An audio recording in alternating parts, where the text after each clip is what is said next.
Last video में आपने जाना, सबसे पहले आप ये टॉपिक देखो, एक बार और देखो।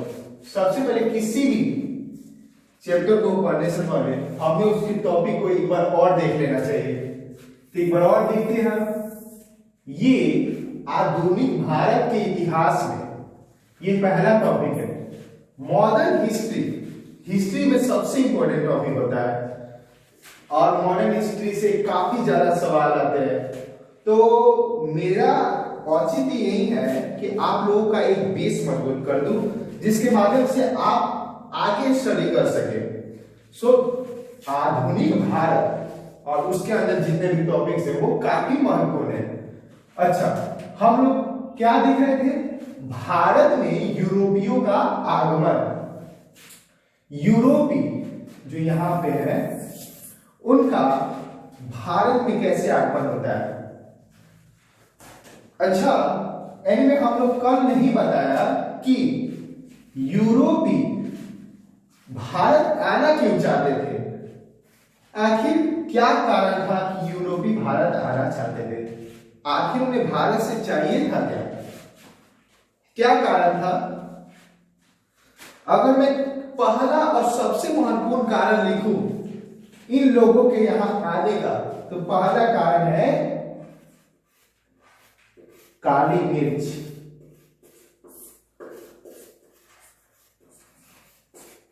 बस काली मिर्च के लिए इतना दूर से यहां आने के प्लान कर रहे थे।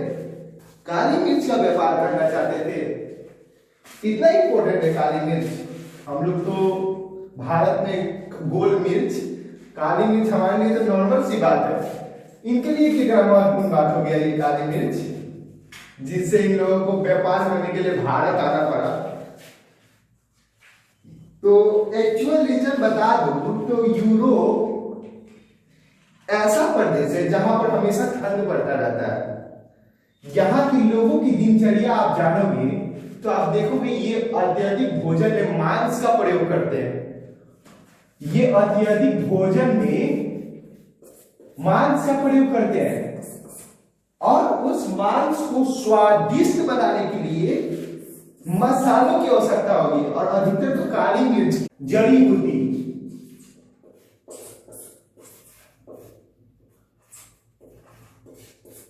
जड़ी बूटी आप जानते हैं कि भारत में प्राचीन काल से जड़ी बूटी बहुत अधिक पाए जाते थे। इन दोनों के लिए इनका व्यापार होता है यहां से। अच्छा, अब हम कल तो मार्ग बता दिए थे आप लोगों को कि ये यूरोप है, भारत है, तो ऐसे आ गया, ऐसे आ गया। लेकिन आज ऐसे ऐसे नहीं करना है। आज हमें एक्चुअल मार्ग जानना है। वो तो कल आपकी एक मानसिकता बनाने के लिए मैंने ऐसा किया था। आज हम एक्चुअल मार्ग जानेंगे। उस समय के जो व्यापारिक मार्ग थे, जैसे ये एक मार्ग है, ऐसे यहां से हम चले, यहां पे मिला ओमान की खाड़ी, फिर फारस की खाड़ी, और फिर इंटर किए ये अरब प्रायद्वीप में, फिर यहां से इराक, टर्की होते हुए भूमध्य सागर, ये हमारा भूमध्य सागर है, और यूरोप चले गए। एक और मार्ग है, सॉरी था उस समय, ये गए यहां से अदन की खाड़ी, अदन की खाड़ी से फिर अरब सागर, सॉरी अरब प्रायद्वीप, अरब प्रायद्वीप के बाद में यहां आए सिकंदरिया बंदरगाह, और फिर ये अरब सागर होते हुए हम चले गए यूरोप। ये दो मार्ग से प्रचलित मार्ग थे। एक और मार्ग था, ऐसे था, सॉरी ऐसे था, ऐसे मार्ग था। ये मार्ग था दर्रों के बीच में। आप जैसे जानते हो कि दर्रे किसको बोलते हैं? दो पहाड़ के मध्य में जो भाग होता है उसे हम दर्रे कहते हैं। तो ये दर्रे, खैबर दर्रे, कोमल दर्रे से होते हुए यहां रूस होते हुए, यहां एक सागर था, आई थिंक बाल्टिक सागर था, कुछ ऐसे नाम है, बाल्टिक, और ये सागर होते हुए यहाँ यूरोप आया जाता था। ये थोड़ा कम प्रचलित मार्ग था। ये दो प्रचलित मार्ग थे उस समय, ठीक है। तो हम देखते हैं कि 1453 ईस्वी में ये तुर्की है, तुर्की जो बोलो आप, या एक जगह है मार्ग में ही पड़ता है, कुस्तुनतुनिया, आज का इस्तांबुल, इस पर अधिकार कर लेता है कौन? तुर्की बोलो, तुर्की जो भी बोलो। अब तो ये मार्ग पर ये जब अधिकार कर लिया तो ये कहने लगा कि हम यूरोप वासियों को इस मार्ग से व्यापार नहीं करने देंगे। अवरोध किया कौन? तुर्की। अवरोध किया कि हम इस मार्ग से व्यापार नहीं करने देंगे। तो आपने कहा कि ये मार्ग तो है, किस मार्ग से व्यापार होगा? ये मार्ग, जिससे हमने पिछले वीडियो में बताया था कि ये मार्ग अरब से होते हुए जाता था। यहां अरब में जब ये सामान जाता था फिर वापस आता था तो काफी टैक्स देना पड़ता था। तो मान लीजिए अगर हम कोई वस्तु खरीदने गए, उसका दाम अगर 5 रुपए था, टैक्स देने के बाद हम ही को खुद महंगा पड़ गया, तो हम किस भाव में बेचेंगे और क्या कमाएंगे बताइए आप? वहां तो फिर पॉसिबल नहीं रहा। और ये मार्ग जैसे मैंने बताया कि बहुत कम प्रचलित था, बहुत कम यात्राएं होती थी, बहुत कम व्यापार होता था इस मार्ग से। तो फिर बचा क्या? वही जो आपने कल बताया था, जलमार्ग। ये जलमार्ग और जलमार्ग के प्रथम यात्री पुर्तगाल की तरफ से बार्थोलोमेव डियास थे। कब? 1487 ईस्वी को। ये पिछली वीडियो में मैंने आपको बताया था। अच्छा, आप ये वीडियो देखने से पहले वो वीडियो देख लें ताकि आपको ज्यादा समझ में आएगा, ठीक है। मैंने बताया कि ये लोग चूंकि व्यापार तो अब करना था, मसाले तो चाहिए थे, भारत आना था, ये मार्ग में आने नहीं देता था, ये मार्ग में जाना नहीं था, तो बचा क्या? ये मार्ग। और ये मार्ग खोजा नहीं गया था। ये बार्थोलोमेव डियास भी थे, वो भी यहां पर आकर रुक गए थे। इसका नाम क्या था? याद है? उत्तर मासा द्वीप। उत्तर मासा अंतरिक्ष, इसका नाम ये है, उत्तर मासा अंतरिक्ष। आप करेक्ट कर लीजिएगा। ओके, तो कोलंबस। अच्छा, आपने जाना स्पेन, ये भी निकलता है कोलंबस, स्पेन का यहाँ का नाविक है ये कोलंबस। आता तो इधर है, चला जाता है उधर, अमेरिका ही खोज कर लेता है। खैर, इनको हम अभी नहीं पढ़ेंगे, बस एक महत्वपूर्ण फैक्ट है, आप इसे याद रखिएगा, कोलंबस। तो कल हम यहाँ पर रुक चुके थे कि वास्को डी गामा भारत आ रहे हैं। क्या सच में ये भारत आ पा रहे हैं? तो ठीक है, ये भारत के लिए निकल पड़ते हैं, काफी लोग इनके साथ नाव में चल पड़ते हैं।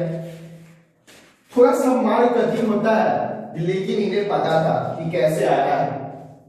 इन्हें ये इस मार्ग के थ्रू तो ये आते हैं कालीकर, लेकिन अपने ये कहें कि अपने चतुराई के कारण या अपने योग्यताओं के कारण ये यहां तक पहुंचने में सफल होते हैं। इस जगह का नाम है मोम्बासा।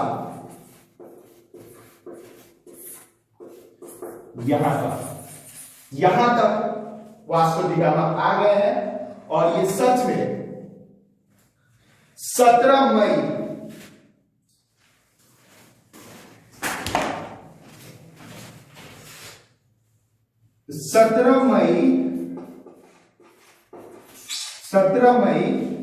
1498 को ये कालीकर के तट पे पहुंच जाते हैं। इतिहास में इनका नाम हो जाता है। 17 मई 1498 को पहुंचने वाले पुर्तगाल के यात्री वास्को डी गामा ने भारत की खोज की। आपको भी सर्च करोगे गूगल पे कि भारत की खोज किसने की, तो बताता है वास्को डी गामा 17 मई 1498 को। किस मार्ग के थ्रू? तो समुद्र मार्ग के थ्रू। तो हम यहाँ देखते हैं कि वास्को डी गामा भारत आने तक सफल हो जाते हैं। पहले प्रथम पुर्तगाली रहे और ये सफलतापूर्वक भारत आ जाते हैं। अच्छा, एक भारत का नक्शा मैं और बना दे रहा हूं, सॉरी, यहां पे मैं बना देता हूं। यही है कालीकट, कालिका कहते हैं ये, कालीकट। अच्छा, इस समय वहां के राजा जानते हैं कौन थे? भारत के राजा थे जमोरी। आज कुछ ज्यादा दृढ़ता हो गई है आप लोगों को याद करने के लिए, पर अगर मैं ये सब फैक्ट आपको नहीं बताऊं, ये सब फैक्ट आपको नहीं बताऊं, तो मेरा वीडियो का औचित्य पूरा नहीं होगा। आपको एकदम फैक्ट भी बताना होगा। सो आप ये जानिए कि जमोरी, जमोरी वहां के राजा थे। अच्छा, भारत में आप जानते हैं कि अतिथि देवो भव माना जाता है। कोई भी अतिथि भारत में आए तो उन्हें अतिथि माना जाता था। उस समय राजा भी मानते हैं, अभी भी माना जाता है। कोई भी आए तो अतिथि को देवों की संज्ञा दी जाती है। तो ठीक उसी प्रकार ये वास्को डी गामा आते हैं, विदेशी थे भारत के, उस समय वहां के शासक थे जमोरी। उनका बहुत भव्य स्वागत करते हैं कि भाई विदेश से कोई आया है उसका स्वागत करो। हालांकि ये वास्को डी गामा आ तो जाते हैं, वहां के कुछ लोग इससे असंतुष्ट रहते हैं। असंतुष्ट इसलिए क्योंकि कोई विदेश का व्यापारी आया है यहाँ व्यापार करने, तो वहां के कुछ लोग थे जो असंतुष्ट हो गए थे। हम आगे वीडियो में बताएंगे। लेकिन ये राजा तो राजा है भाई, इसी की चलेगी, इसने उसको शरण दिया, खूब अच्छा स्वागत किया।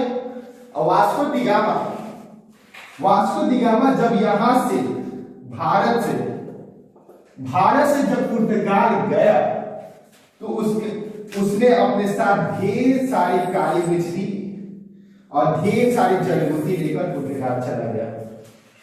यहां से काली मछली का पुर्तगाल गया, उसी मार्ग से पुर्तगाल पहुंचा। आपको पता है यहां से जो काली मिर्च और जो वस्तुएं लेकर गया था, उसे यहां सफर के दौरान हुए यात्राओं के खर्चों को मिलाने के पश्चात भी उसे 7 गुना लाभ हुआ। यह अपने आप में एक बहुत बड़ी बात थी, 7 गुना लाभ। आप इससे जान सकते थे कि ये मसालों का कितना मांग था वहां पे, 7 गुना लाभ हुआ। 7 गुना लाभ हुआ। वास्को डी गामा गया। अच्छा, तो ये पुर्तगाल जब पहुंचा तो इसका पुर्तगाल में बहुत स्वागत हुआ। जानते हैं, अगर मैं जाऊं कहीं विदेश से, वो मार्ग से जाऊं जहां कोई कभी गया नहीं था, और मैं अपने देश में जाके बताऊं कि देखो मैंने ये लाया है, मैंने ये मार्ग की खोज की है, तब तो वहां के प्रधानमंत्री आएंगे, राष्ट्रपति आएंगे, वाह तुमने तो बहुत अच्छा काम किया है। हालांकि उस समय राजा हुआ करते थे।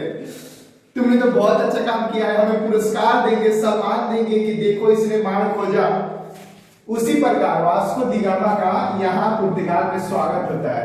और वहां के उस समय राजा थे मैनुअल फर्स्ट।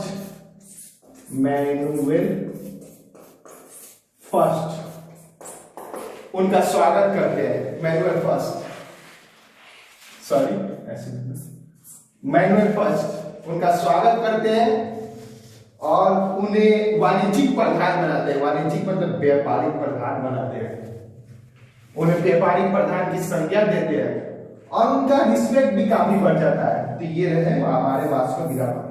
आज इनके बारे में हमें जानना था।